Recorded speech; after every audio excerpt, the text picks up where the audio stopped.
Four men arrested in a prostitution sting in Bismarck failed to show up in court today. Good afternoon, everybody. I'm Kevin Stanfield. Thanks for joining us here on First News at 5.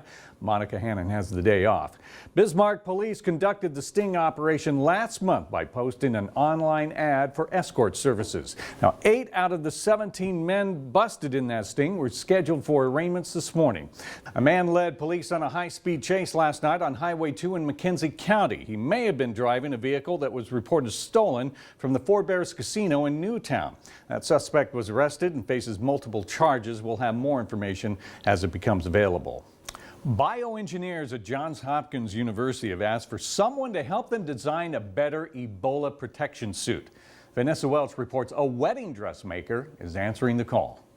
A small community comes together after an unspeakable act of violence. Good evening, everybody. I'm Kevin Stanfield. Thank you so much for joining us tonight. New at 10 residents in Newtown are mourning the loss of 4 people after a shooting incident that happened on Sunday. Tonight, members of the Tribal Business Council took a moment to remember the farmers are having to deal with a relatively new problem here in western North Dakota, heavier traffic on state highways. It looks like these days getting their equipment to their fields isn't as easy as it used to be.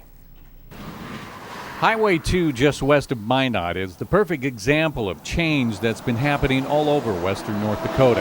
It used to be fairly quiet for the locals, but not anymore. Jay Johnson is a third-generation farmer in Burlington. He says his family has worked these fields since 1913. Last year, because of the flood in the Minot area, a lot of traffic was diverted because of streets were out and bridges. But now those are all functioning, but the traffic is still very heavy, and that's due to the oil production in the western part of the state. What used to be a fairly simple operation of moving his equipment along Highway 2 is now turned into something more than just an inconvenience.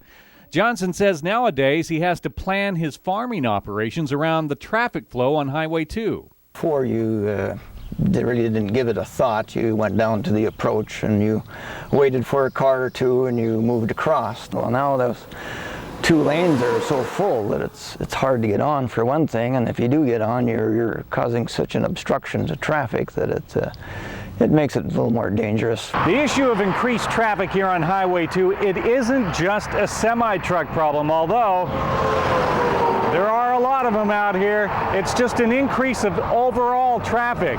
According to the State Department of Transportation, the average daily traffic on Highway 2 went from 9,000 vehicles back in 2002 to more than 14,000 in 2011.